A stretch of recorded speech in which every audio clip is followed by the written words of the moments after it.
Everyone, आज के इस सेशन में हम क्लास 8 साइंस का chapter cell structure and functions का topic parts of a cell को करेंगे कंटिन्यू। और आज के इस सेशन में हम समझेंगे सेल ऑर्गेनल्स के बारे में। प्रीवियस सेशन में हमने बात करी थी सेल वॉल की, जहाँ पे हमने ये समझा था कि plant cells, bacterial cells and fungal sales में प्लाज्मा मेम्ब्रेन के बाहर एक और प्रोटेक्टिव कवरिंग होती है जिसको हम बोलते हैं सेल वॉल। ये सेल वॉल बनी होती है सेल्यूलोज की और ये काफ़ी ज़्यादा टफ होती है, काफ़ी ज़्यादा रिजिड होती है। सेल वॉल इतनी टफ होती है कि ये आराम से किसी भी प्लांट सेल को मैकेनिकल इंजरी और डेसिकेशन से प्रोटेक्ट कर लेती है। डेसिकेशन मतलब सूखने से बचा लेती है। कौन? Cell wall. किसे? तो प्लांट सेल को। ये इतनी रिजिड होती है कि इसके रिजिडिटी के कारण ही हमारे प्लांट्स के जो एरियल पार्ट्स हैं, एरियल पार्ट्स मतलब कि प्लांट्स के वो वाले पार्ट्स जो कि सॉइल से यानी कि मिट्टी से ऊपर होते हैं, तो सेल वॉल इतनी रिजिड होती है कि इसके रिजिडिटी के कारण ही हमारे प्लांट्स के जो एरियल पार्ट्स हैं वो हवा में एक्सपोज्ड रहते हैं और हवा में हमेशा खड़े रहते हैं, कभी गिरते नहीं हैं। और ये जो सेल वॉल है ये कैसी होती है? परमिएबल होती है, यानी कि किसी भी सब्सटेंस को सेल के अंदर अगर जाना है सेल वॉल के थ्रू तो सेल वॉल उससे अलाउ कर देती है, या किसी भी सब्सटेंस को सेल के बाहर जाना है एक्सटर्नल एनवायरनमेंट में सेल वॉल के थ्रू तो ये उसे जाने देती है। ये पूरी कहानी थी किसकी? सेल वॉल की। और आज के सेशन में हम बात करेंगे सेल ऑर्गेनल्स की। तो क्लास 8 साइंस के सिलेबस में आपके पास 3 ही टाइप के सेल ऑर्गेनल्स हैं। सबसे पहले हम बात करेंगे क्लोरोप्लास्ट की, फिर हम बात करेंगे माइटोकॉन्ड्रिया की और फिर हम बात करेंगे वैक्यूल्स की। तो आई होप आज के सेशन का टारगेट सबको क्लियर हो गया होगा। तो एक काम करते हैं, जल्दी से आज के सेशन को हम स्टार्ट कर लेते हैं। So this is Vibhuti Khare, welcome to magnet brains, जहाँ पे आपको सभी चैप्टर्स के वीडियो लेक्चर्स मिलते हैं बिल्कुल फ्री ऑफ कॉस्ट। यानी कि मैग्नेट ब्रेन्स में आपको 2 चैप्टर्स पढ़ने के बाद किसी भी तरह का पेमेंट करने की या पैकेज परचेज करने की रिक्वायरमेंट बिल्कुल भी नहीं है, क्योंकि मैग्नेट ब्रेन्स आप सब तक पहुंचा रहा है क्वालिटी एजुकेशन बिल्कुल फ्री ऑफ कॉस्ट। तो इसी अच्छी बात से हम स्टार्ट कर लेते हैं आज का हमारा ये सेशन, जहाँ पे हम बात करेंगे सेल ऑर्गेनल्स के ऊपर। अब इससे पहले कि हम क्लोरोप्लास्ट को डिस्कस करें, एक छोटा सा और पॉइंट है जो कि मैं आपके साथ शेयर करना चाहती हूँ।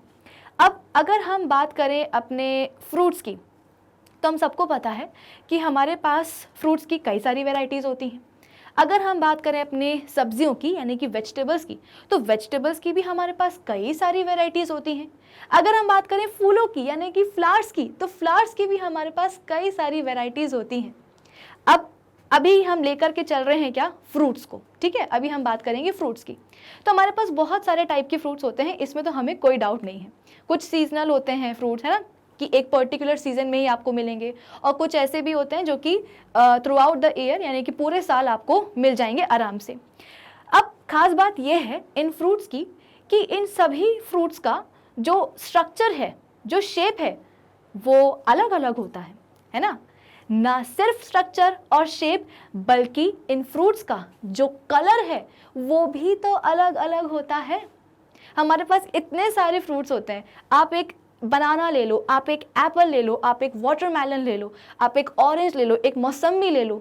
इन सभी फ्रूट्स को जब आप आपस में कंपेयर करोगे तो आप ये ऑब्जर्व करोगे कि ना सिर्फ इनका साइज, इनका शेप, इनका स्ट्रक्चर अलग है, बल्कि इनका कलर भी अलग अलग है। तो मेरा सवाल आपसे ये है कि आखिर फ्रूट्स के पास इतने अलग अलग कलर कहाँ से आते हैं? ना सिर्फ फ्रूट्स, हमारी जो वेजिटेबल्स हैं, जो हमारी सब्जियां हैं, उन सब्जियों के पास भी इतने वैरायटी ऑफ कलर्स कहाँ से आते हैं? हमारे जो फ्लावर्स हैं, जो फूल हैं, तो उन फ्लावर्स के पास भी ये वैरायटी ऑफ कलर्स कहाँ से आते हैं? तो इसका जवाब ये है कि ये सभी वेजिटेबल्स, फ्रूट्स और फ्लावर्स के जो रेस्पेक्टिव प्लांट्स हैं, इन प्लांट्स के पास होते हैं प्लांट सेल्स, और इन प्लांट सेल्स के पास होते हैं क्या? प्लास्टिड्स। तो इन प्लास्टिड्स के कारण ही फ्रूट्स को अलग अलग कलर मिलता है, वेजिटेबल्स को अलग अलग कलर मिलता है, फ्लावर्स को अलग अलग कलर मिलता है। अब आप बोलोगे कि मैम हम तो क्लोरोप्लास्ट पढ़ने की बात कर रहे थे, लेकिन ये प्लास्टिड्स अचानक से कहाँ से आ गए? तो आपको ये चीज़ समझनी होगी कि हमारे जो क्लोरोप्लास्ट है ना, वो प्लास्टिड्स के ही एक टाइप है। अब सवाल ये है कि आखिर ये प्लास्टिड्स क्या होते हैं? अभी तक हमको ये तो समझ में आ गया कि फ्रूट्स, वेजिटेबल्स और फ्लावर्स को जो डिफरेंट उनके पास कलर्स होते हैं, तो ये कलर्स क्यों होते हैं? क्योंकि उनके रिस्पेक्टिव प्लांट्स के जो प्लांट सेल्स हैं, उन प्लांट सेल्स में क्या प्रेजेंट है? प्लास्टिड्स प्रेजेंट है।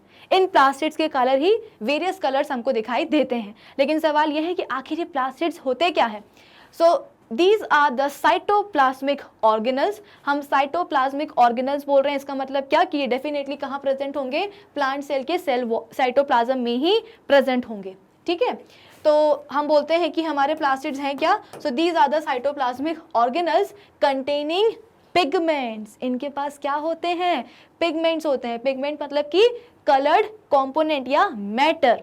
तो हमारे प्लास्टिड्स क्या हैं? हमारे प्लास्टिड्स हैं बेसिकली साइटोप्लाज्मिक ऑर्गेनल्स, जो कि प्लांट सेल के साइटोप्लाज्म में ही प्रेजेंट होते हैं, और इनके अंदर क्या होते हैं? पिगमेंट्स भरे होते हैं, कलर्ड मैटर प्रेजेंट होता है, जिसके कारण वेराइटी ऑफ कलर्स हमें मिलते हैं फ्रूट्स, वेजिटेबल्स और फ्लावर्स में। अब हमारे वो वाले प्लास्टिड्स जिनके पास ग्रीन कलर का पिगमेंट होता है, उन्हें हम कहते हैं क्या? क्लोरोप्लास्ट। तो देखो यहाँ पे क्या लिखा गया है? The plastids containing green colour pigment या green pigment are known as chloroplast. अब ये जो ग्रीन पिगमेंट है, इसका नाम भी आपको पता होना चाहिए। इसका नाम क्या है? क्लोरोफिल।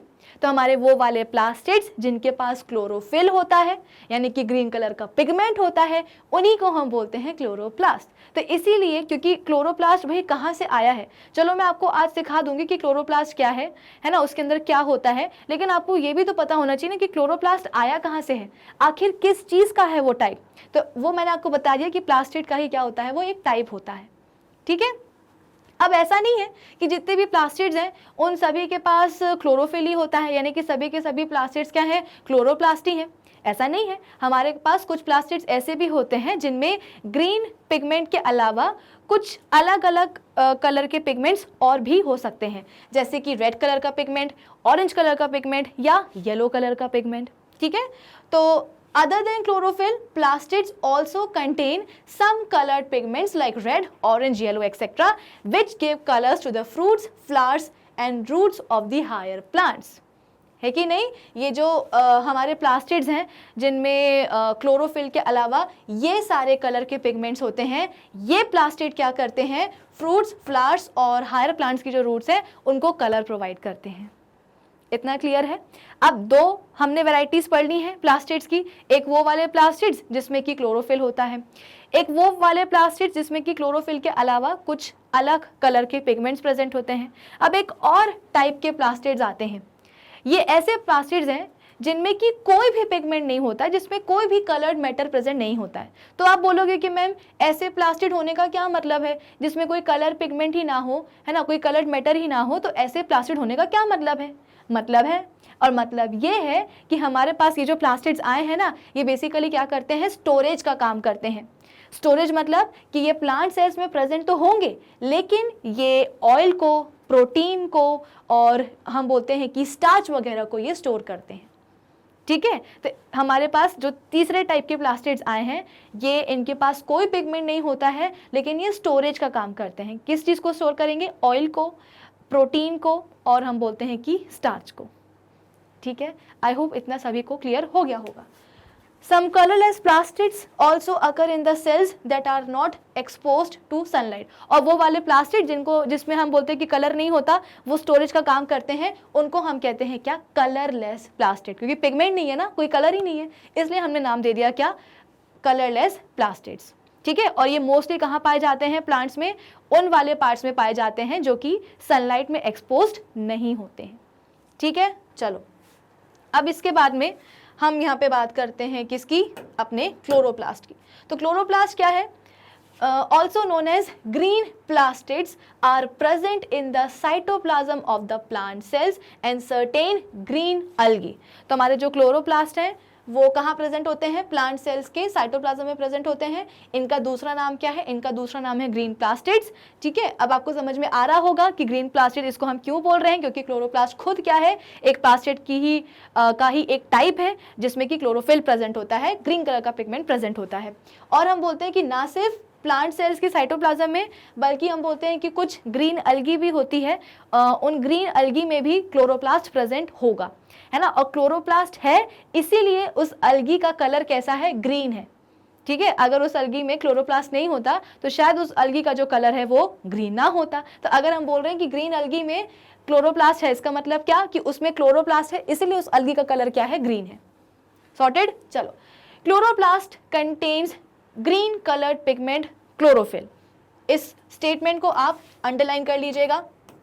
अब यहाँ पे क्या बोला जा रहा है, सवाल तो ये है ना कि आखिर हम क्लोरोप्लास्ट को इतना पढ़ ही क्यों रहे हैं।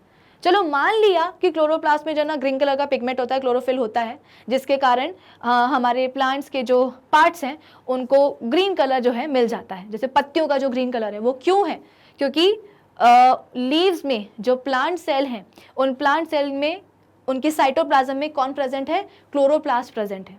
तो इसीलिए पत्तियों का जो कलर है वो कैसा होता है, ग्रीन होता है, ठीक है। लेकिन हम पढ़ ही क्यों रहे हैं इतना डिटेल में, वो इसलिए पढ़ रहे हैं क्योंकि इन क्लोरोप्लास्ट में एक बहुत ही इंपॉर्टेंट प्रोसेस होती है। कौन सी प्रोसेस, चलो देखते हैं। The process of food making by the plants known as photosynthesis takes place in the chloroplast.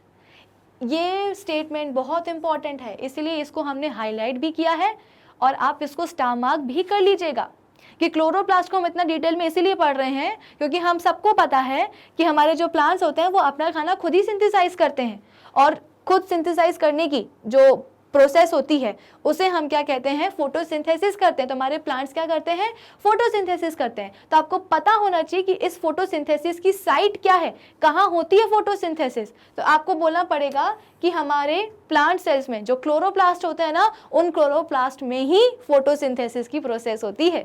तो इसलिए इतने इंपॉर्टेंट है हमारे क्लोरोप्लास्ट। नेक्स्ट पॉइंट क्या है कि the chloroplast are found only in those plant cells which carry out photosynthesis like the cells in the green leaves। अब आप खुद ही सोचो, हम बोल रहे हैं कि क्लोरोप्लास्ट के अंदर ही क्या होगी, फोटोसिंथेसिस होगी, है ना। इसका मतलब क्या कि हमारे प्लांट्स के वो वाले पार्ट्स जो कि फोटोसिंथेसिस करना चाहते हैं सिर्फ वहीं पर तो क्लोरोप्लास्ट होंगे ना। अगर हम बोल रहे हैं कि एक सपोज रूट है हमारे प्लांट की जो कि नहीं चाहती है फोटोसिंथेसिस करना, क्यों नहीं चाहती है, इसलिए नहीं चाहती है क्योंकि भाई रूट्स के पास तो अपने खुद के बड़े सारे काम होते हैं ना। उनको वाटर अब्जॉर्ब करना पड़ता है सॉइल से, उनको न्यूट्रिएंट्स अब्जॉर्ब करने पड़ते हैं, उनको उनके बहुत सारे मसले होते हैं आपस में। तो रूट्स के पास इतना टाइम नहीं होता है कि वो क्या करें, फोटोसिंथेसिस करें। तो अगर रूट्स को फोटोसिंथेसिस नहीं करना है तो रूट्स में जो उनके सेल्स हैं वहां पे क्लोरोप्लास्ट होने का क्या मतलब है कि नहीं। तो इसीलिए यहाँ पे ये चीज बोली गई है कि क्लोरोप्लास्ट हमारे are found only in those plant cells, केवल उन्हीं प्लांट सेल्स में प्रेजेंट होते हैं क्लोरोप्लास्ट जो कि क्या करते हैं, फोटोसिंथेसिस करते हैं। Like the cells in the green leaves, हमारी जो पत्तियां होती हैं, है क्या, उनकी जो बेसिकली जो लीव्स के जो प्लांट सेल्स होते हैं, उन प्लांट सेल्स के पास क्या होता है, क्लोरोप्लास्ट होता है, जिसके कारण आप बोल सकते हो कि वहाँ पे फोटोसिंथेसिस की प्रोसेस हो जाती है और हम बोलते हैं कि हमारी ग्रीन लीव्स में क्या होता है, खाना सिंथेसाइज होता है। क्लियर। चलो फिर इसके बाद में आगे क्या है, तो अब आपके सामने आ गया है एक क्लोरोप्लास्ट का स्ट्रक्चर। तो आपको पता होना चाहिए कि एग्जैक्टली आपका क्लोरोप्लास्ट दिखता कैसा है। तो वो कुछ इस तरीके का दिखता है। तो आपको इसका शेप देख के समझ में आ रहा होगा कि एक लेंस जैसा शेप है, या हम बोलते हैं कि ओवल शेप है ना। देखो इसका ओवल शेप लग रहा है ना, ओवल शेप है, या डिस्क लाइक शेप है। डिस्क का शेप भी कैसा होता है, कुछ इसी तरीके का होता है ना। तो क्लोरोप्लास्ट का जो शेप है वो आप बोल सकते हो कि ओवल भी हो सकता है, स्फेरिकल भी हो सकता है, डिस्क लाइक भी हो सकता है ना। अब देखा जाए तो हमारा जो क्लोरोप्लास्ट है उसको सराउंड करने वाली भी कितनी मेम्ब्रेन्स होती हैं, 2 मेम्ब्रेन्स होती हैं। एक होती है आउटर मेम्ब्रेन और एक होती है इनर मेम्ब्रेन। आउटर मेम्ब्रेन के लिए हम बोलते हैं कि ये फ्रीली परमीबल होती है, यानी कि किसी भी चीज़ को जो है ना, किसी भी सब्सटेंस को क्लोरोप्लास्ट के अंदर जाने देती है। लेकिन जो इनर मेम्ब्रेन होती है वो सिलेक्टिवली परमीबल होती है और चुन चुन के ही चीज़ों को अंदर या बाहर जाने देगी। ठीक है। फिर इसके बाद में आउटर मेम्ब्रेन हो गई कौन सी वाली, देखो यहाँ पे लेबलिंग भी करी गई है। ये हो गई क्या, आउटर मेम्ब्रेन। इसके अंदर आपको एक और मेम्ब्रेन दिखाई दे रही होगी, ये हो गई क्या, इनर मेम्ब्रेन। फिर इसके बाद में बीच में आपको एक जगह दिखाई दे रही होगी, इस जगह में हम बोलते हैं कि फ्लूइड मैट्रिक्स भरा हुआ है। ठीक है, इस पूरी जगह में हम बोलते हैं कि क्या भरा हुआ है, मैट्रिक्स से ये पूरी जगह भरी हुई है। ठीक है ना। चलो, अब इसी मैट्रिक्स में आपको कुछ ऐसा लग रहा होगा कि डिस्क लाइक स्ट्रक्चर्स हैं, और इन डिस्क लाइक स्ट्रक्चर्स का हम बोलते हैं कि एक रैक बना हुआ है, एक बंडल बना हुआ है, ठीक है। तो बेसिकली ये जो डिस्क लाइक स्ट्रक्चर्स है ना, इन्हें हम बोलते हैं क्या, थैलेकॉइड्स। क्या बोलते हैं इनको, हम थैलेकॉइड्स कहते हैं। और ये सभी के सभी थैलेकॉइड्स एक के ऊपर एक अरेंज हो जाते हैं और एक बंडल बना लेते हैं, एक स्टैक बना लेते हैं, जिसको हम बोलते हैं क्या, ग्रैनम। एक जो आपको बंडल दिखाई दे रहा है थैलेकॉइड्स का, उसको आप बोलते हो क्या, ग्रैनम। और ये जो आपको बहुत सारे ग्रैनम दिखाई दे रहे हैं या बहुत सारे बंडल्स आपको दिखाई दे रहे हैं, इन्हें हम कहते हैं क्या, ग्रैना। सिंगुलर होता है ग्रैनम, प्लूरल होता है क्या, ग्रैना, ठीक है। प्लूरल क्या होता है, ग्रैना। आई बात समझ में? तो मैंने आपको बहुत ही बेसिक सा स्ट्रक्चर समझा दिया है क्लोरोप्लास्ट का, कि क्लोरोप्लास्ट का जो शेप है वो कैसा होता है। बेसिकली डिस्क लाइक होता है, ओवल शेप्ड होता है, स्फेरिकल भी हो सकता है, दो मेम्ब्रेन से बाउंडेड होता है, outer membrane, inner membrane. Outer membrane कैसी होती है, परमीबल होती है, किसी भी चीज़ को क्लोरोप्लास्ट के अंदर या बाहर जाने देगी। इनर मेम्ब्रेन सिलेक्टिवली परमीबल होती है, बेसिकली सिलेक्टेड चीज़ों को वो अलाउ करती है क्लोरोप्लास्ट के अंदर जाना या उसके बाहर जाना, ठीक है। फिर इसके बाद में अंदर हम बोलते हैं कि एक फ्लूइड मैट्रिक्स होता है। इस मैट्रिक्स में आपको डिस्क लाइक स्ट्रक्चर्स दिखाई देंगे, जो कि सभी के सभी एक के ऊपर एक बंडल बना लेते हैं। तो इन डिस्क लाइक स्ट्रक्चर्स को हम कहते हैं क्या, थैलेकॉइड्स। और थैलेकॉइड्स जो हैं, जब वो स्टैक बना लेते हैं, बंडल बना लेते हैं, तो इस बंडल को हम क्या बोलते हैं, बंडल को हम बोलते हैं ग्रैनम। जो बहुत सारे बंडल आपको दिखाई दे रहे हैं, 1 2 3 4 5 6, इनको सबको मिला के हम कहते हैं क्या, ग्रैना, ठीक है। और एक और बात कि जो फ्लूइड मैट्रिक्स आपको दिखाई देता है इनर मेम्ब्रेन के अंदर, इसको हम क्या बोलते हैं, स्ट्रोमा कहते हैं। क्या बोलते हैं, स्ट्रोमा बोलते हैं। तो उम्मीद करती हूँ कि आपको एक क्लोरोप्लास्ट का जो स्ट्रक्चर है वो सभी को समझ में आ गया होगा। चलो, अब हम बात करते हैं आगे की। आगे क्या है, so chloroplast will not be found in the root cells of the plant. जैसे कि मैंने आपको बताया था कि हमारी रूट्स को, प्लांट्स की रूट्स को नहीं करना है फोटोसिंथेसिस। क्यों? क्योंकि उनके पास अपने कई सारे काम होते हैं। न्यूट्रिएंट्स अब्जॉर्ब करो, मिनरल्स अब्जॉर्ब करो, पानी अब्जॉर्ब करो, ऊपर से फोटोसिंथेसिस भी करो। और फोटोसिंथेसिस भी जो है ना, कोई इतनी सिंपल प्रोसेस नहीं होती है। क्लास 10th में जाकर के आप फोटोसिंथेसिस को एकदम डिटेल में पढ़ोगे तो आपको समझ में आएगा कि बेचारे प्लांट्स भी जो है ना बहुत मेहनत करते हैं। शायद इतनी तो हम नहीं करते होंगे जितने हमारे प्लांट्स करते हैं। तो रूट्स ने मना कर दिया कि हमें नहीं करनी है फोटोसिंथेसिस। तो रूट सेल्स में ऑब्वियस सी बात है, रूट सेल्स के जो मतलब रूट की सेल्स मतलब क्या, प्लांट के सेल्स, है ना। तो वो जो प्लांट सेल्स होंगे, रूट सेल्स होंगे, उनमें कोई भी क्लोरोप्लास्ट प्रेजेंट नहीं होगा। तो केवल वही हमारे प्लांट के पार्ट्स जहाँ पे फोटोसिंथेसिस होती है, सिर्फ उन्हीं पार्ट्स के जो प्लांट सेल्स हैं उनमें क्लोरोप्लास्ट होता है। कहाँ, साइटोप्लाज्म में, ठीक है। चलो, chlorophyll can absorb light, sunlight energy. अब आप बोलोगे कि मैम ऐसा क्या है क्लोरोप्लास्ट में कि क्लोरोप्लास्ट में ही हम बोलते हैं कि फोटोसिंथेसिस की प्रोसेस चल रही है। भाई और भी तो सेल ऑर्गेनेल्स है। अगर आपको माइटोकॉन्ड्रिया है सपोज आपके पास, है ना, तो माइटोकॉन्ड्रिया में क्यों नहीं फोटोसिंथेसिस हो रही है, या वैक्यूल्स में क्यों नहीं फोटोसिंथेसिस हो रही है? आखिर क्लोरोप्लास्ट में ऐसा क्या है कि वहीं फोटोसिंथेसिस होती है? तो इसका रीजन ये है कि हमारे जो क्लोरोप्लास्ट है ना, वो सन की जो सोलर एनर्जी है, जो उसकी सनलाइट है, उसको अब्सॉर्ब कर लेते हैं। In the chloroplasts, carbon dioxide and water combines in the presence of sunlight energy to produce food such as glucose. अब क्योंकि इस क्लोरोप्लास्ट में क्या हो रहा है, सनलाइट को अब्सॉर्ब किया जा रहा है, तो इस सनलाइट की प्रेजेंस में जो कार्बन डाइऑक्साइड है, जैसे कि हम सबको पता है ना कि ग्रीन प्लांट्स हमारे क्या करते हैं, मतलब हमारे पेड़ पौधे क्या करते हैं, एटमॉस्फेयर से जो कार्बन डाइऑक्साइड है उसको अब्सॉर्ब करते हैं। क्यों अब्सॉर्ब करते हैं? क्योंकि यहाँ पे फोटोसिंथेसिस होनी है। तो जब क्लोरोप्लास्ट सन की सनलाइट, सोलर एनर्जी ट्रैप कर लेते हैं, इसके बाद में इसी सनलाइट की प्रेजेंस में जो कार्बन डाइऑक्साइड है वो पानी के साथ कंबाइन होता है। प्लांट्स ने कार्बन डाइऑक्साइड अब्सॉर्ब कर लिया एटमॉस्फेयर से, और साथ ही साथ रूट्स ने क्या किया है, पानी भी मिट्टी से अब्सॉर्ब करके प्लांट को दे दिया है। तो अब क्या होगा, सेल के अंदर क्लोरोप्लास्ट में, प्लांट सेल में जो साइटोप्लाज्म है उसमें जो क्लोरोप्लास्ट है उसमें क्या होगा कि कार्बन डाइऑक्साइड और पानी कंबाइन होंगे, और ऐसे कंबाइन होंगे कि क्या बन जाएगा, बेसिकली प्लांट का खाना बन जाएगा, यानी कि ग्लूकोज बन जाएगा। और ये किसकी प्रेजेंस में होता है? तो सनलाइट की प्रेजेंस में होता है। बिना सनलाइट की ये प्रोसेस पॉसिबल नहीं है। तो क्योंकि सनलाइट को अब्जॉर्ब कौन कर पा रहा है? क्लोरोप्लास्ट कर पा रहा है, इसीलिए जीत किसकी हो जाती है? क्लोरोप्लास्ट की हो जाती है। तो क्लोरोप्लास्ट में ही फोटोसिंथेसिस की प्रोसेस हो जाती है, क्योंकि वही सनलाइट को अब्जॉर्ब कर रहा है, और बिना सनलाइट के कार्बन डाइऑक्साइड और पानी का कॉम्बिनेशन नहीं हो पाएगा, ग्लूकोज का फॉर्मेशन नहीं हो पाएगा, फोटोसिंथेसिस नहीं हो पाएगी। तो इसीलिए किसी दूसरे सेल ऑर्गेनल में फोटोसिंथेसिस की प्रोसेस नहीं होती है। And this process of food making is called what? Photosynthesis. Thus chloroplasts help in making of food by green plants. तो क्लोरोप्लास्ट क्या करते हैं? ग्रीन प्लांट्स की मदद करते हैं उनका खाना बनवाने में। तो ये पूरी कहानी थी किसकी? क्लोरोप्लास्ट की। मुझे उम्मीद है कि आप सभी को ये चीज़ समझ में आ गई होगी कि क्लोरोप्लास्ट क्या होते हैं, किसके टाइप होते हैं, है ना। क्लोरोप्लास्ट को हम क्लोरोप्लास्ट क्यों बोल रहे हैं? क्योंकि इनके पास ग्रीन कलर का पिगमेंट क्लोरोफिल होता है, ठीक है। फिर इसके बाद में हम बोलते हैं कि क्लोरोप्लास्ट क्यों इंपॉर्टेंट है हमारे प्लांट सेल्स के लिए? क्योंकि क्लोरोप्लास्ट में ही फोटोसिंथेसिस की प्रोसेस होती है। क्यों होती है फोटोसिंथेसिस की प्रोसेस? क्योंकि ये सनलाइट अब्जॉर्ब कर लेता है। और ये भी सुन लो कि आखिर क्लोरोप्लास्ट ही क्यों सनलाइट को अब्जॉर्ब कर पा रहा है? क्योंकि इसके पास प्रेजेंट होता है क्या? क्लोरोफिल, ठीक है। तो सनलाइट को अब्जॉर्ब कर लिया, इसीलिए वहां पे कार्बन डाइऑक्साइड और पानी के कॉम्बिनेशन से ग्लूकोज बन जाता है, जिसको हम कहते हैं फोटोसिंथेसिस। इतना क्लियर है आप सभी को?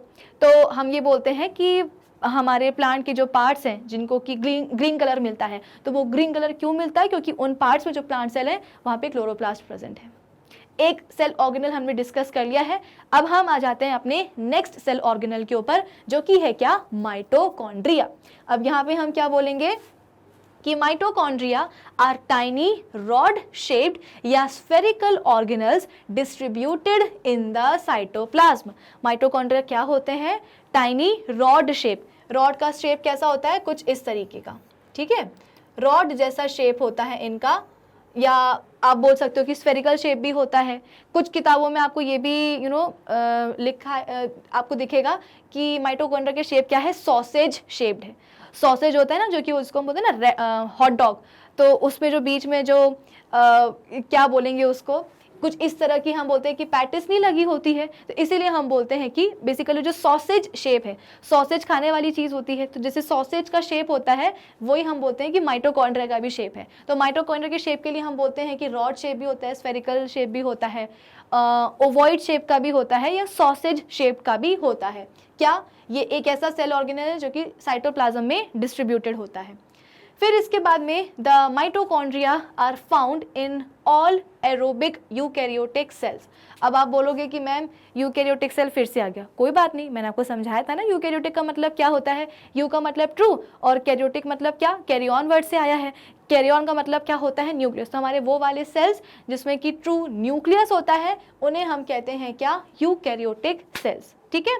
तो यहाँ पे हम बोल रहे हैं कि माइटोकॉन्ड्रिया कहाँ प्रेजेंट होगा? हमारे एरोबिक यूकैरियोटिक सेल्स में प्रेजेंट होगा, ठीक है।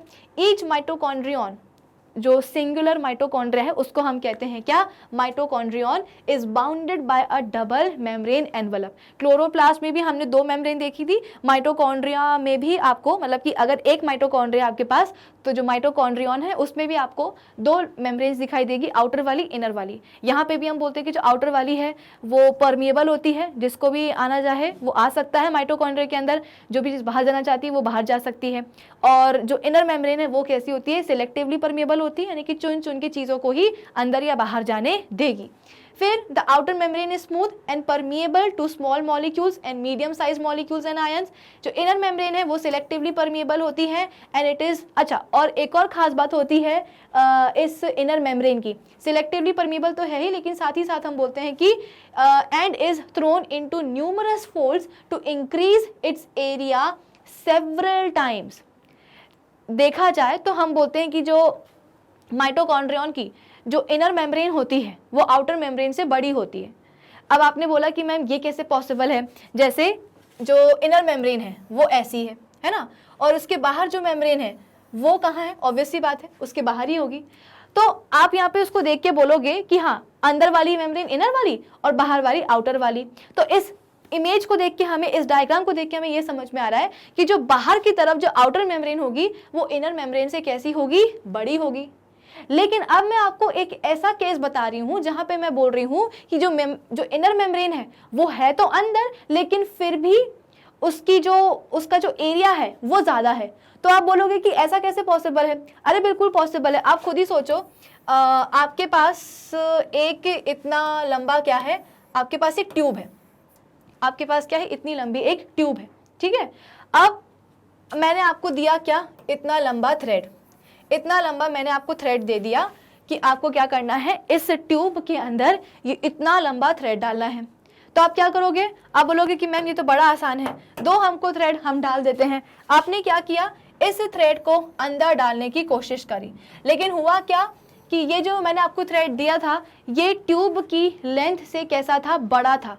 तो अब आप बोलोगे कि मैम अब क्या करें, आपने तो हमको ट्यूब में अंदर डालने के लिए दिया था थ्रेड, लेकिन थ्रेड की लंबाई तो ट्यूब से कहीं ज़्यादा है, तो कैसे बनेगी थ्रेड ट्यूब के अंदर? तो मैंने बोला कोई बात नहीं, फोल्ड करके डाल दो। तो अब आपने क्या किया, अब आपने इस थ्रेड को ट्यूब के अंदर डाल दिया, वो भी कैसे, फोल्ड करके। तो ऐसा नहीं है कि थ्रेड हमारा लंबा था ट्यूब से तो हमने जो है ना थ्रेड को काट दिया तब जाकर के वो ट्यूब में बना, ऐसा नहीं है, कुछ हमने काटा पीटा नहीं है, as it is same length हमने रखी है। सेम लेंथ का जो थ्रेड है वो इस ट्यूब के अंदर आ चुका है। कैसे आ चुका है कि भाई हमने इस थ्रेड को क्या करा है, फोल्ड करके ट्यूब के अंदर डाल दिया है। तो अगर मैं बोल रही हूँ कि मेरे पास एक इनर मेम्ब्रेन है जो कि आउटर मेम्ब्रेन से कैसी है, एरिया में ज़्यादा है, इसका मतलब क्या, वो है तो अंदर ही, लेकिन अंदर होकर के भी कैसे ज़्यादा है, तो आप समझ जाओ कि जो इनर मेम्ब्रेन है उसके अंदर कई सारे क्या है, कुछ इस तरीके से फोल्ड्स बने हुए हैं। यही चीज़ यहाँ पे बताई जा रही है कि माइटोकॉन्ड्रियन में भी क्या होता है, आउटर मेम्ब्रेन होती है, इनर मेम्ब्रेन होती है, और इनर मेम्ब्रेन सिलेक्टिवली परमीबल तो होती है, लेकिन उसकी एक और खास बात यह है कि it is thrown into numerous folds to increase its area several times. इसके कई सारे फोल्ड्स जो है ना, आप ये भी बोल सकते हो कि जो इनर मेम्ब्रेन है इसको फेंका जाता है बहुत सारे फोल्ड्स में। ये देखो इनर मेम्ब्रेन की क्या बने हुए हैं, बहुत सारे फोल्ड्स बने हुए हैं, जिसके कारण इसका जो एरिया है वो क्या हो गया, इंक्रीज हो गया। आई बात समझ में? चलो फिर इसके बाद में नेक्स्ट पॉइंट क्या है हमारे पास, चलो डायग्राम से देख लो। ये क्या है, हमारा पूरा एक माइटोकॉन्ड्रिया का स्ट्रक्चर है, ठीक है। ये आपको इसकी आउटर मेम्ब्रेन दिखाई दे रही होगी, देखो यहाँ पे लेवलिंग भी करी गई है। ये वाला क्या है, ये पूरा इसकी आउटर मेम्ब्रेन है। इनर मेम्ब्रेन देखो, ये इनर मेम्ब्रेन है, लेकिन इस इनर मेम्ब्रेन की खास बात क्या है, इनर मेम्ब्रेन की खास बात ये है कि देखो ये कितने सारे इसके फोल्ड्स प्रेजेंट है। तो आपको पूरे माइटोकॉन्ड्रियन में आपको कुछ इस तरीके के फोल्ड्स दिखाई देंगे। ये फोल्ड्स किसके हैं भाई, ये फोल्ड्स हैं और हमारी किसी के नहीं, इनर मेम्ब्रेन के। तो चाहते ही तो इनर मेम्ब्रेन कैसे प्रेजेंट हो सकती थी, ये आउटर मेम्ब्रेन, और ये सीधे सीधे इनर मेम्ब्रेन ऐसे प्रेजेंट हो जाती, लेकिन इनर मेम्ब्रेन ने बोला कि नहीं, ये तो एक नॉर्मल तरीका है, हम तो कुछ स्पेशल तरीका निकालेंगे। स्पेशल तरीका क्या होगा, तो हम माइटोकॉन्ड्रियन का जो मैट्रिक्स है ना, उस मैट्रिक्स में अपने फोल्ड्स को फेंक देंगे।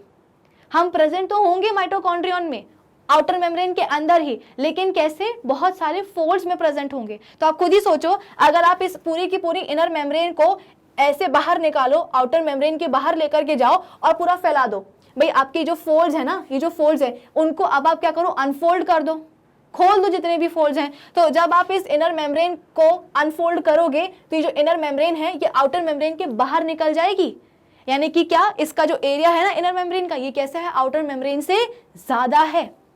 तो ये तो होता है नॉर्मल तरीका प्रेजेंट होने का कि आउटर के अंदर इनर, लेकिन माइटोकॉन्ड्रियन ने बोला कि इनर मेम्ब्रेन जो है ना इतने नॉर्मल तरीके से प्रेजेंट नहीं होगी, वो अपने फोल्ड्स की फॉर्म में प्रेजेंट होगी, और इस फोल्ड के कारण क्या होता है, इसका जो एरिया है इनर मेम्ब्रेन का वो कई हद तक बढ़ जाता है, ठीक है। फिर इसके बाद में इन्हीं फोल्ड्स को हम क्या कहते हैं, क्रिस्टे कहते हैं। क्या कहते हैं, क्रिस्टे कहते हैं। ये जो आपको फोल्ड्स दिखाई दे रहे हैं इन्हीं को हम क्या बोलेंगे, क्रिस्टे बोलेंगे। फिर इन्हीं फोल्ड्स के अंदर जो जगह होती है, जो स्पेस होती है, उसको हम कहते हैं क्या, मैट्रिक्स।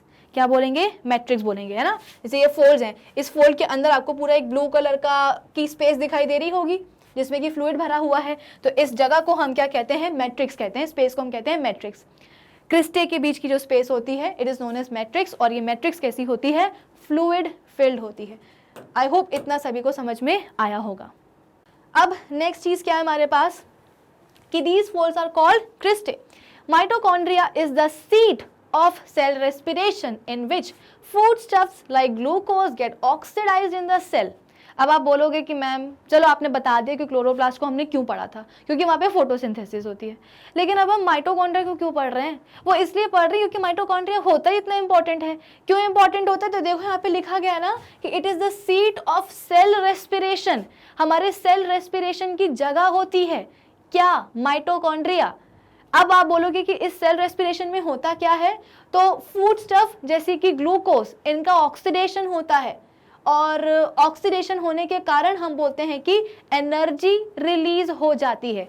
ऑक्सीडेशन का मतलब क्या है? कि किसी चीज में आकर के ऑक्सीजन का एडिशन हो जाना। ये चीज हमने पहले भी पढ़ी है। तो हुआ क्या? देखो, हमने खाया खाना, जैसे कि मैंने आपको पहले भी बताया है कि हमारे बॉडी, हमको इतने तरह के काम करने पड़ते हैं, है ना। हमको खेलना भी है, हमको पढ़ना भी है, हमको इंस्टाग्राम की रील्स भी बनानी है, हमको कई सारे काम करने पड़ते हैं ना। तो उन सभी काम को करने के लिए हमको क्या चाहिए है? एनर्जी चाहिए है। सिमिलरली हमारे जो सेल्स होते हैं उनको भी तो अलग अलग काम करने के, मतलब अलग अलग काम करने पड़ते हैं। जैसे कि अगर हम बात करेंगे हमारे हार्ट के जो सेल्स हैं, हमारे हार्ट के जो सेल्स हैं उनको भी जो है ना काफ़ी ज़्यादा काम करना पड़ता है। और बेचारे हमारे हार्ट के सेल्स तो ऐसे होते हैं कि ज़िंदगी भर चलते रहते हैं।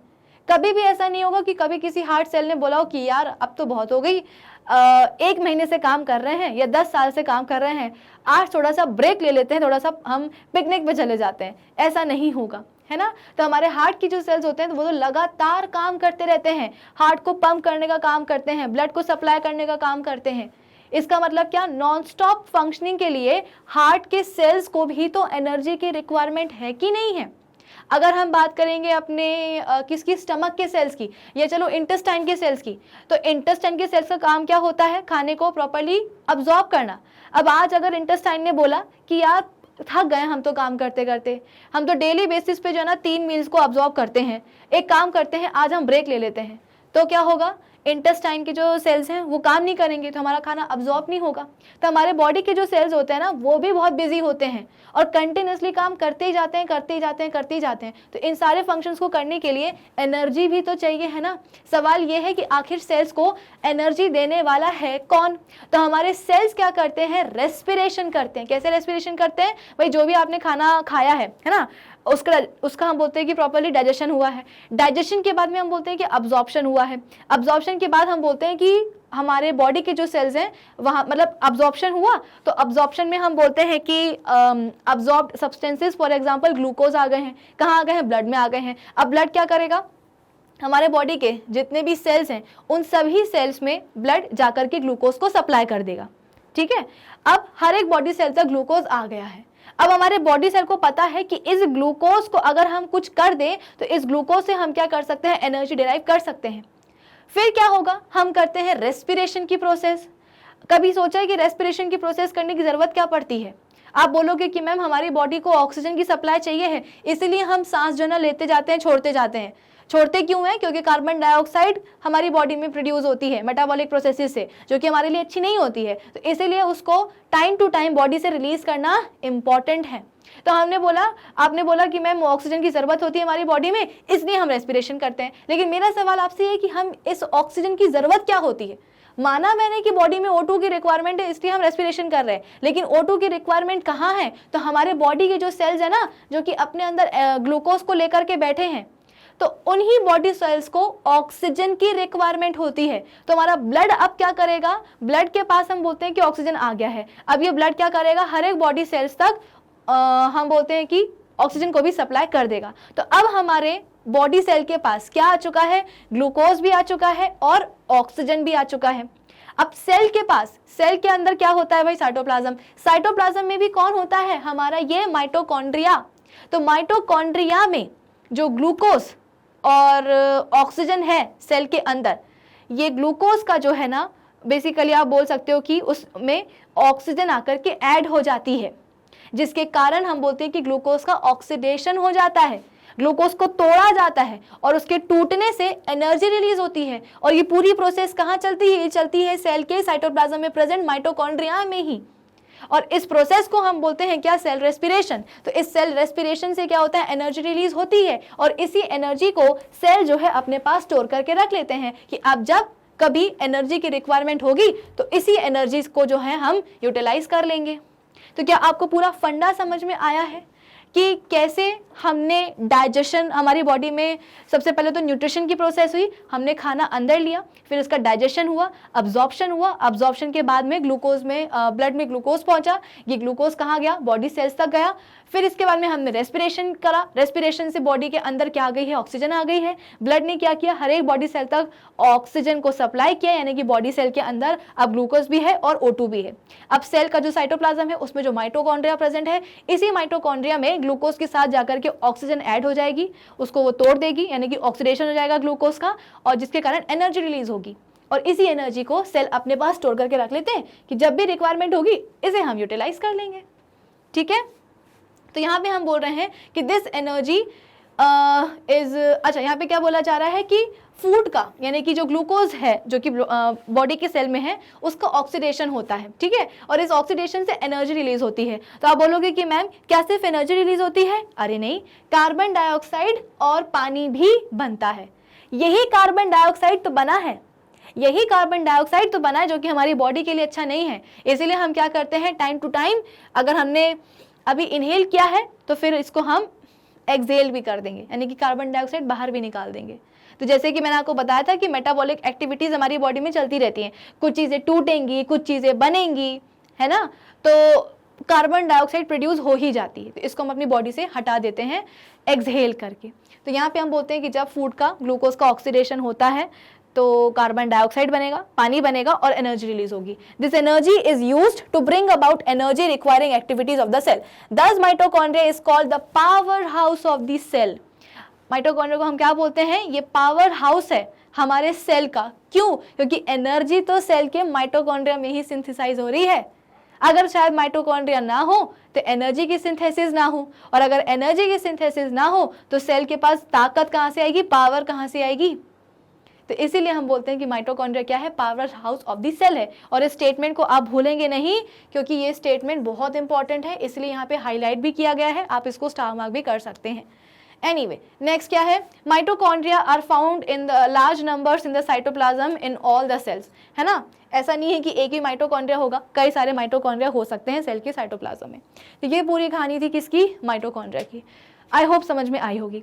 अब हम बात करते हैं अपने लास्ट थर्ड टाइप के सेल ऑर्गेनल की, जो कि है क्या, वैक्यूल्स। ठीक है, अब वैक्यूल्स के लिए हम क्या बोलते हैं कि a vacuole appears as an empty space under the microscope. Vacuole क्या होता है, एक मतलब जब आप किसी सेल को देखोगे माइक्रोस्कोप के नीचे तो आपको समझ में आएगा कि इस सेल में ना कुछ खाली जगहें हैं, है ना। इस सेल में क्या है, कुछ खाली जगह है। तो इन्हीं एम्प्टी स्पेसेस को हम बोलते हैं क्या, वैक्यूल्स। तो यहाँ पे लिखा गया है कि a vacuole appears as an empty space under the microscope. किसमें, सेल में, ऑब्वियस सी बात है। These are the storage sac. ये ना एक्चुअली बोरे होते हैं, बोरे होते हैं ना, जिसमें कि हम किसी भी चीज़ को स्टोर करते हैं, है ना। गेहूं की बोरी होती है और आटे की भी बोरी होती है, मतलब कुछ इस तरीके से। तो ये क्या होते हैं, ये स्टोरेज सैक होते हैं। बोरे तो होते हैं किस चीज़ के लिए, स्टोर करने के लिए। क्या स्टोर करेंगे, तो कुछ सॉलिड चीज़ें स्टोर करेंगे, कुछ लिक्विड चीज़ें स्टोर करेंगे। मेम्ब्रेन बाउंड होते हैं, ऑब्वियस सी बात है, मेम्ब्रेन तो होगी ही इनके around present. Vacuoles occur in most cells. अधिकतर सेल्स में हम बोलते हैं कि वैक्यूल्स आपको दिखाई देंगे ही देंगे। All the plant cells have large size but fewer vacuoles. Plant cells में हम बोलते हैं कि वैक्यूल्स होते तो हैं लेकिन उनका साइज बहुत बड़ा होता है। अब आप खुद ही सोचो, अगर साइज बड़ा होगा तो नंबर अपने आप कम हो जाएगा ना। एनिमल सेल्स में, अच्छा यहाँ पे क्या बोला जा रहा है कि in plant cells at maturity small vacuoles fuse to form large vacuoles. Plant cells में क्या होता है, जैसे जैसे वो मैच्योर होते जाते हैं हमारे प्लांट सेल्स, तो जो छोटे छोटे वैक्यूल्स होते हैं वो आपस में फ्यूज हो जाएंगे, कंबाइन हो जाएंगे और कंबाइन होकर के बड़े बड़े वैक्यूल्स बना लेते हैं। फिर इसके बाद में यहाँ पे क्या बोला जा रहा है, अच्छा जैसे आपको यहाँ पे दिखाया गया है कि ये पूरा क्या है, एक प्लांट सेल है। ठीक है, प्लांट सेल में हम बोलते हैं कि कौन कौन सी, देखो कई सारी इसमें लेबलिंग है, लेकिन लेबलिंग हमको जो है ना पूरी की पूरी नहीं पढ़नी है। जितनी चीज़ें हमने पढ़ी हैं उतनों को हम यहाँ पे एक बार देख लेते हैं। तो सबसे ऊपर क्या है, यहाँ पे सेल वॉल है, होनी ही चाहिए, क्यों, क्योंकि ये प्लांट सेल है। फिर उसके अंदर क्या है, देखो यहाँ पे ये पूरी सेल मेम्ब्रेन है। ठीक है, ये पूरी क्या है, ये पूरी डार्क ग्रीन कलर की हम बोलते हैं कि सेल वॉल है। इसके अंदर जो आपको ये दिखाई दे रही होगी ये क्या है, इसकी सेल मेम्ब्रेन है। ठीक है, न्यूक्लियस पढ़ लिया है ना। तो देखो ये होता है क्या, प्लांट सेल का न्यूक्लियस। ये क्या है, ये है प्लांट सेल का न्यूक्लियस। ठीक है। और न्यूक्लियस के अंदर हमने न्यूक्लियोलस भी पढ़ा है, तो ये क्या है, उसके अंदर का न्यूक्लियोलस। इसको मैं डार्क भी कर देती हूँ, चलो लो। तो ये हो गया पूरा सेल, सेल का सेल वॉल, सेल मेम्ब्रेन, अंदर न्यूक्लियस। और ये पूरा कहाँ है न्यूक्लियस, कहाँ तैर रहा है, तो जो आपको पूरा ग्रीन कलर का इतना पूरा पोर्शन दिखाई दे रहा होगा, ये क्या है, सेल का साइटोप्लाज्म है। ये क्या है, सेल का साइटोप्लाज्म है। ठीक है। इसी साइटोप्लाज्म में देखो आपको सॉसेज शेप के माइटोकॉन्ड्रिया भी दिखाई दे रहे होंगे, है ना। देखो माइटोकॉन्ड्रिया पे कितने हैं, 3 हैं शायद, 1 है, 2 है और 3 है। तो जैसे कि हमने अभी अभी पढ़ा था कि सेल में कई सारे माइटोकॉन्ड्रिया हो सकते हैं, तो 1 माइटोकॉन्ड्रियन, 2 और ये 3, ये कहाँ है, साइटोप्लाज्म में ही है। ठीक है। और ये देखो क्लोरोप्लास्ट भी यहाँ पे प्रेजेंट है, क्लोरोप्लास्ट भी यहाँ पे प्रेजेंट है। ठीक है। तो डेफिनेटली इस प्लांट सेल में हम बोलते हैं कि एनर्जी भी बनेगी कहाँ, माइटोकॉन्ड्रिया में, और हम बोलते हैं कि फोटोसिंथेसिस भी होगी कहाँ, क्लोरोप्लास्ट में। तो जितनी चीज़ें अभी तक हमने पढ़ी हैं सेल के बारे में, वो सारी चीज़ें हमने प्लांट सेल के डायग्राम में देख ली है। सेल वॉल, प्लाज्मा मेम्ब्रेन या सेल मेम्ब्रेन, साइटोप्लाज्म देख लिया हमने, न्यूक्लियस हमने देख लिया, उसका न्यूक्लियोलस हमने देख लिया, है ना, फिर माइटोकॉन्ड्रियन हमने देख लिया और क्लोरोप्लास्ट हमने देख लिया। अब देखो यहाँ पे आपको एक बीच में बहुत ही बड़ा सा एक खाली स्पेस नजर आ रहा होगा। इस स्पेस को ही हम क्या बोलते हैं भाई, इसको हम बोलते हैं क्या, वैक्यूल। क्या बोलते हैं, वैक्यूल बोलते हैं। अब आपको दिखाई दे रहा होगा कि प्लांट सेल में ये जो वैक्यूल है ये काफी बड़ा है, बड़ा तो है ही, लेकिन एट द सेम टाइम ये बिल्कुल प्लांट सेल के एकदम सेंटर में है, इसीलिए इसको हम क्या कहते हैं, लार्ज सेंट्रल वैक्यूल। क्या बोलते हैं, लार्ज सेंट्रल वैक्यूल बोलते हैं। बड़ा वैक्यूल है और प्लांट सेल के एकदम सेंटर में प्रेजेंट है। इतना सेंटर में प्रेजेंट है, ये इतना बड़ा है कि बेचारा जो न्यूक्लियस है ना, उसको धक्का मार दिया। हमने क्या पढ़ा था न्यूक्लियस में कि अधिकतर मोस्ट ऑफ द केसेस में सेल्स में हम बोलते हैं कि जो न्यूक्लियस है वो कहाँ होता है, सेल के बिल्कुल बीचों बीच होता है, सेंट्रली लोकेटेड होता है न्यूक्लियस। लेकिन प्लांट सेल्स के साथ एक ट्रेजेडी है। ट्रेजेडी क्या है कि इसका जो वैक्यूल है, मतलब जैसे जैसे प्लांट सेल्स मैच्योर होते हैं, छोटे छोटे जो वैक्यूल्स होते हैं वो फ्यूज होकर के बड़े बड़े वैक्यूल्स बना लेते हैं। तो हमारे प्लांट सेल के पास इतना बड़ा आ चुका है वैक्यूल कि वो सेल के सेंट्रल पोजीशन को ऑक्यूपाई करके बैठ जाता है, जिसके कारण न्यूक्लियस जो है ना उसको धक्का पड़ जाता है और धक्के के कारण जो न्यूक्लियस है वो साइड में शिफ्ट हो जाता है। समझ में आई बात। तो कुल मिलाकर के ये है बात किसकी, हमारे प्लांट सेल की। तो सारी लेबलिंग आपको नहीं पढ़ना है, जितना मैंने यहाँ पे मार्क किया है उतने ही आपको बेसिकली कंपोनेंट्स, सेल के कंपोनेंट्स आपके सिलेबस में है। Cell wall, cell membrane, vacuole, chloroplast, mitochondria, cytoplasm, ये तो वही वाली बात हो गई है, लार्ज सेंट्रल वैक्यूल और न्यूक्लियस का न्यूक्लियोलस। बस इतनी चीजें आपके सिलेबस में है, बाकी इन सब चीजों पे ध्यान मत देना। ठीक है, चलो अब इसके बाद में नेक्स्ट पॉइंट हमसे क्या बोला गया है, the vacuole is filled with a liquid. अब ये जो वैक्यूल है, जैसे कि मैंने बताया था कि ये बोरे होते हैं, कुछ ना कुछ स्टोर करने के बोरे होते हैं। जैसे कि होता है ना, हमारे पास बहुत सारे बोरे आ गए हैं, अब हमको लगेगा कि अरे मम्मी इतने सारे बोरों का क्या काम है, एक दो रख लेते हैं, बाकी अपन हटा देते हैं। तो मम्मी बोलेंगी नहीं, रखो इसको, है ना, कि कुछ ना कुछ स्टोर करने के लिए ये काम तो आ ही जाएंगे। भले ही अभी हमको समझ में ना आ रहा हो, लेकिन धीरे धीरे करके किसी ना किसी, मतलब हर एक बोरे में कुछ ना कुछ तो हम स्टोर कर ही देंगे। तो यहाँ पे हम बोल रहे हैं कि हमारे पास जो वैक्यूल है वो उसमें भी कुछ ना कुछ भरा होता है। तो इट इज फिल्ड विद, जो प्लांट सेल का जो वैक्यूल है ये किससे भरा होता है, एक लिक्विड से भरा होता है, जिसको हम कहते हैं सेल सेप। क्या बोला मैंने कि ये प्लांट सेल का ये जो पूरा सेंट्रल वैक्यूल है ये भरा होता है एक लिक्विड से, जिसको हम बोलते हैं क्या, सेल सेप। इस सेल सेप में क्या होता है, पानी होता है, डिसॉल्व्ड गैसेस, डिसॉल्व्ड शुगर होती है, सॉल्ट होता है, मिनरल होता है, ऑक्सीजन होती है, कार्बन डाइऑक्साइड होता है। The central vacuole of the some plants में occupy 50 to 90% of the cell volume. कुछ प्लांट सेल्स में जो सेंट्रल वैक्यूल है वो इतना बड़ा हो जाता है कि 50 से 90% तक सेल वॉल्यूम को ऑक्यूपाई करके रखता है। यानी कि ऐसे प्लांट सेल्स को आप माइक्रोस्कोप के नीचे रख के देखोगे तो आपको समझ में आएगा कि पूरी की पूरी अधिकतर जगह तो सेल की किसने लेकर के रखी है, सेंट्रल वैक्यूल ने ही लेकर के रखी है। देखो ना, 50 to 90% ऑफ सेल वॉल्यूम, आधे से ज्यादा और पूरे से कम 90%। Due to central position of the vacuole in the plant cells, the nucleus is pushed to the sides of in the plant cells. The pressure of liquid, यानी कि अब ये जो भाई देखो ऐसा है कि जो भी प्लांट सेल है आपके पास, उसके जो भी कंपोनेंट्स थे उन सबको साइड में शिफ्ट कर दिया गया है। इनफैक्ट न्यूक्लियस भी साइड में शिफ्ट कर दिया गया है। क्यों? क्योंकि बीच में एक बड़ा सा सेंट्रल वैक्यूल आ गया है।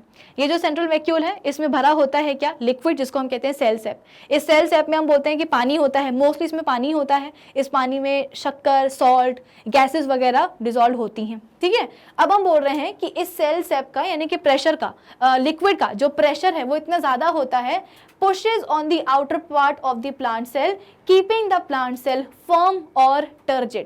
अब आप खुद ही सोचो कि अगर आप इधर साइड से और इधर साइड से इस प्लांट सेल को दबाने की कोशिश करो, कंप्रेस करने की कोशिश करो, तो क्या आप कर पाओगे? नहीं कर पाओगे। क्यों नहीं कर पाओगे? क्योंकि इस प्लांट सेल के बीचों बीच ये जो वैक्यूल प्रेजेंट है ना, इसके अंदर भरा हुआ है क्या? Cell sap. और इस सेल सैप में हम बोलते हैं कि पानी इतना ज़्यादा है कि पानी के कारण, सॉरी लिक्विड के कारण हम बोलते हैं कि ये लिक्विड एक प्रेशर लगाता है। इस प्रेशर के कारण, और प्रेशर भी कहाँ लगता है? बाहर के कारण। तो इस प्रेशर के कारण हम बोलते हैं कि जो पूरा का पूरा फर्म जो सेल है ना, वो क्या होता था? हम बोलते हैं कि रिजिड हो जाता है, काफी ज्यादा टर्जिड हो जाता है, फर्म हो जाता है कि आप इसको कितना भी दबाना चाहो ये नहीं दब सकता। क्यों नहीं दब सकता? क्योंकि अंदर सेल सैप भरा हुआ है, बहुत बड़ा सा वैक्यूल है और इस वैक्यूल के अंदर सेल सैप भरा हुआ है। इस सेल सैप का प्रेशर ही इतना ज्यादा है कि आप लगाते जाओ बाहर से प्रेशर, कुछ नहीं होने वाला। जो हमारा प्लांट सेल है वो फर्म रहेगा, वो टर्जिड रहेगा, वो वैसा का वैसा रहेगा। आई बात समझ में? चलो फिर क्या है? The function of the vacuole in a cell is to store various substances including waste products of the cell. ऐसा नहीं है कि सिर्फ अच्छी चीजें ही स्टोर करता है वैक्यूल। भाई सेल है, उसमें भी तो मेटाबॉलिक प्रोसेसेस चलती होंगी ना, कुछ वेस्ट तो जनरेट होता ही होगा। तो इस वेस्ट को स्टोर करने का काम भी कौन करता है? वैक्यूल ही करता है। बेसिकली स्टोरेज का काम है वैक्यूल का। अब वो स्टोरेज किसी भी चीज़ की क्यों ना हो, किसी अच्छे सब्सटेंस की हो, है ना, या किसी फूड आइटम की स्टोरेज हो, या किसी वेस्ट की स्टोरेज हो, बस स्टोरेज से मतलब है। Most of the animal cells do not have vacuoles. देखा जाए तो अधिकतर एनिमल सेल्स में वैक्यूल्स नहीं होते हैं, लेकिन अगर होंगे भी तो कैसे होंगे? छोटे होंगे साइज में और बहुत सारे होंगे। प्लांट सेल्स के साथ ये प्रॉब्लम है कि होते तो उसमें भी बहुत सारे हैं छोटे छोटे, लेकिन जैसे जैसे प्लांट सेल मैच्योर होगा, ग्रो करेगा, सभी के सभी आपस में कंबाइन हो जाएंगे, फ्यूज हो जाएंगे और फ्यूज होकर के एक बड़ा वैक्यूल बना लेंगे। एनिमल सेल्स में हम बोलते हैं कि अधिकतर एनिमल सेल्स में तो ये होते ही नहीं है वैक्यूल्स, होंगे भी तो छोटे छोटे होंगे और बहुत सारे होंगे, पूरे साइटोप्लाज्म में स्कैटर्ड होंगे। Single cell organism such as amoeba और paramecium, the food vacuoles contains the food item that the animal has ingested। जैसे कि मैंने आपको बताया था ना कि अगर वैक्यूल का काम स्टोरेज का है, तो ऐसा नहीं कि सिर्फ अच्छी चीज़ें ही स्टोर होंगी, हर तरह की चीज़ इसमें स्टोर हो सकती है। तो हम बोलते हैं कि अमीबा और हमारे जो पैरामीशियम है, हमारा जो नेक्स्ट सेशन होगा ना, उसमें मैं आपको अमीबा और पैरामीशियम किस तरीके से, स्पेशली अमीबा कैसे अपने फूड को इंजेस्ट करता है, वो भी मैं आपको सिखाऊंगी। ठीक है, तो अमीबा और पैरामीशियम ने क्या किया? अपना खाना अंदर लिया है अपने बॉडी के, है ना। अब अमीबा और पैरामीशियम के लिए तो हम बोलते हैं कि ये तो सिंगल सेल्ड ऑर्गेनिज्म है ना। अमीबा के लिए हम बोलते हैं कि एक, इसकी पूरी बॉडी एक ही सेल की बनी होती है।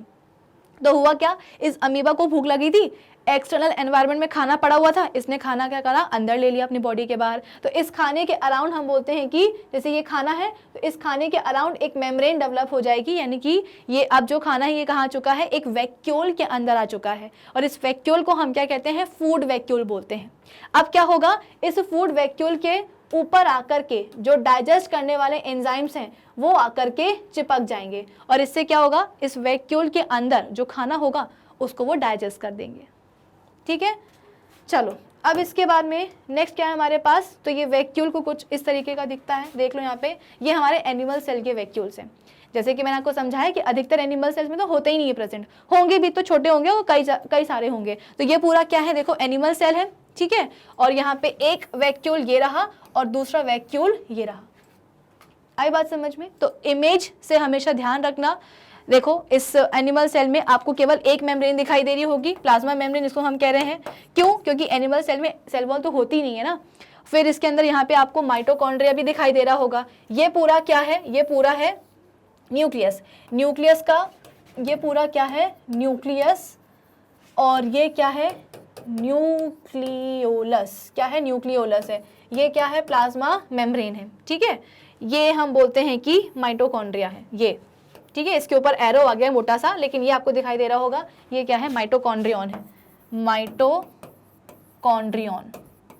ठीक है, फिर इसके बाद में ये क्या है, ये सारे हम बोलते हैं कि वैक्यूल्स, छोटे होंगे लेकिन कई सारे होंगे, ठीक है। चलो अब इसके बाद में नेक्स्ट क्या है हमारे पास, नेक्स्ट हम बोल रहे हैं कि अच्छा, तो यहाँ पे हमारे तीनों की तीनों जो ऑर्गेनल्स हैं हमारे सेल ऑर्गेनल्स, उनका कंसेप्ट हो गया है पूरा फिनिश, ठीक है।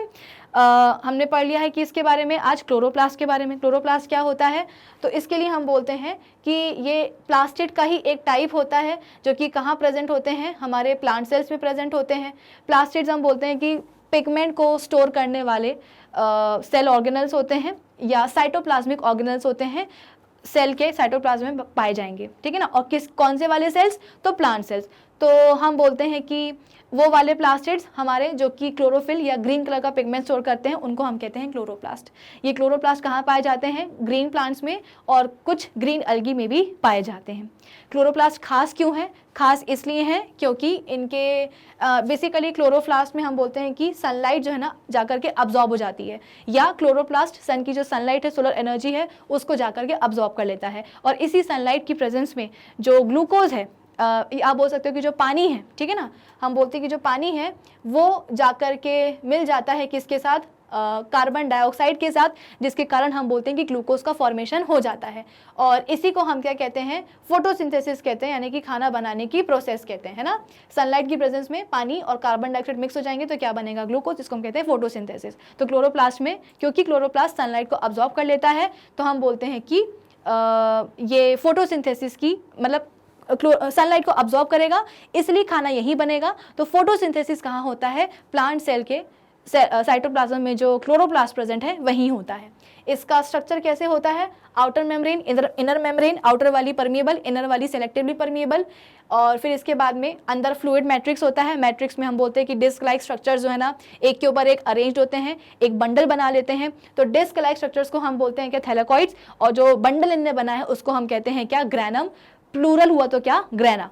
और ये जो आपको पूरा मैट्रिक्स दिखाई दे रहा होगा इसको हम बोलते हैं क्या, स्ट्रोमा। ये हुई बात किसकी, क्लोरोप्लास्ट की। फिर हम बात करते हैं किसकी, माइटोकॉन्ड्रिया की। तो माइटोकॉन्ड्रिया हम बोलते हैं कि रॉड शेप होते हैं, सॉसेज शेप्ड होते हैं, और हर एक माइटोकॉन्ड्रियाओं को बाउंड करती हैं दो मेम्ब्रेन्स, आउटर वाली, इनर वाली। आउटर वाली परमिएबल, इनर वाली सेलेक्टिवली परमिएबल। खास बात क्या होती है कि जो इनर मेम्ब्रेन है इसको ये बेसिकली बहुत सारे फोल्ड्स में प्रेजेंट होती है, और इन फोल्ड्स को हम क्या कहते हैं, इन फोल्ड्स को हम कहते हैं क्रिस्टे। और इन क्रिस्टे के कारण हम बोलते हैं कि इनर मेम्ब्रेन का जो सरफेस एरिया है वो बढ़ जाता है। और ये कहाँ फोल्ड्स प्रेजेंट होते हैं, या आप ये भी बोल सकते हो कि फोल्ड्स के बीच की जो स्पेस होती है इसको हम कहते हैं मैट्रिक्स, और मैट्रिक्स के बीच में हम बोलते हैं कि फ्लूइड भरा होता है, ठीक है। तो फोल्ड्स को हम क्या बोलेंगे, क्रिस्टे, इसको आप याद रखिएगा। खास बात क्या होती है माइटोकॉन्ड्रिया की, कि ये power house of the cell है।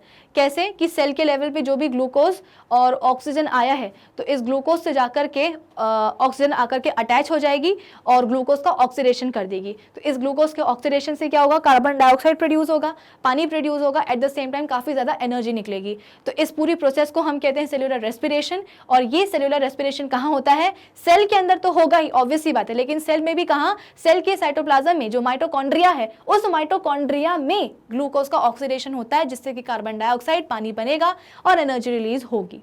इसी एनर्जी को सेल स्टोर कर लेते हैं और जब भी जरूरत पड़ती है तो यूटिलाइज कर लेंगे। तो इसीलिए माइटोकॉन्ड्रिया को हम कहते हैं power house of the cell. Last क्या हमारे पास आया, वैक्यूल्स। तो वैक्यूल्स हम बोलते हैं कि सैक लाइक स्ट्रक्चर्स होते हैं, मेम्ब्रेन बाउंड होते हैं, and they are meant for storage. इनका काम होता है चीज़ों को स्टोर करना। सॉलिड चीज़ें भी स्टोर कर सकते हैं, लिक्विड चीज़ें भी स्टोर कर सकते हैं। अगर हम बात करेंगे किसकी, देखो कुछ इस तरीके से चीज़ें जो है ना अंदर आकर के वैक्यूल में स्टोर होती जाती हैं, ठीक है। अब हम बात करते हैं किसकी, प्लांट सेल की। तो प्लांट सेल में हम बोलते हैं कि वैसे तो बहुत सारे छोटे छोटे से वैक्यूल्स होते हैं, लेकिन जब जैसे जैसे प्लांट सेल मैच्योर होता है सभी के सभी वैक्यूल्स फ्यूज हो जाते हैं और मिलकर के एक बड़ा वैक्यूल बना देते हैं, जिसको हम कहते हैं सेंट्रल वैक्यूल। सेंट्रल क्यों बोल रहे हैं, क्योंकि ये प्लांट सेल के एकदम बीचों बीच आकर के बैठ जाता है। क्यों, क्योंकि इसका साइज ही इतना बड़ा है ना, इतना बड़ा होता है कि बेचारा न्यूक्लियस भी हम बोलते हैं कि साइड में शिफ्ट हो जाता है। फिर इस प्लांट सेल में हम बोलते हैं, मतलब ये जो सेंट्रल वैक्यूल है प्लांट सेल का, इसमें भरा होता है क्या, एक लिक्विड, जिसको हम कहते हैं सेल सेप, जिसमें हम बोलते हैं कि पानी होता है, गैसेज होता है, शुगर होते हैं, सॉल्ट्स वगैरह होते हैं। इस सेल सेप का जो लिक्विड है, इस लिक्विड के कारण प्रेशर इतना ज़्यादा होता है कि प्रेशर हम बोलते हैं कि बाहर की तरफ लगता है।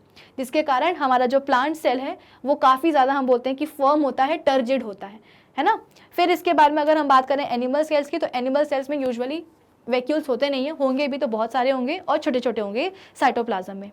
तो अलग अलग चीज़ों को स्टोर करने के लिए वैक्यूल्स का यूज़ किया जाता है।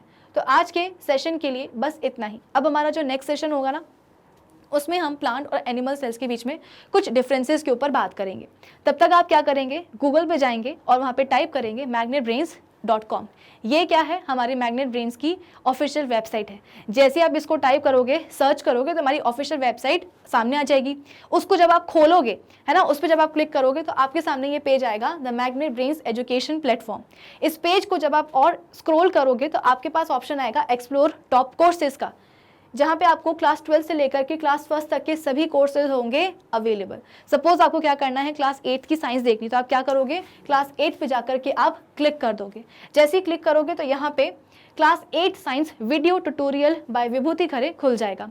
अब यहाँ पे आपको सभी चैप्टर्स के वीडियो जो है ना सीक्वेंस में मिलेंगे। सपोज चैप्टर 1 जो है हमारे क्लास 8 साइंस का क्रॉप प्रोडक्शन एंड मैनेजमेंट, आपको ये देखना है, तो यहाँ पे आपको उसके सभी के सभी 14 लेक्चर्स मिल जाएंगे। जैसे ही आप इस पे क्लिक करोगे तो इस चैप्टर का जो फर्स्ट लेक्चर है इंट्रोडक्शन वाला वो खुल जाएगा।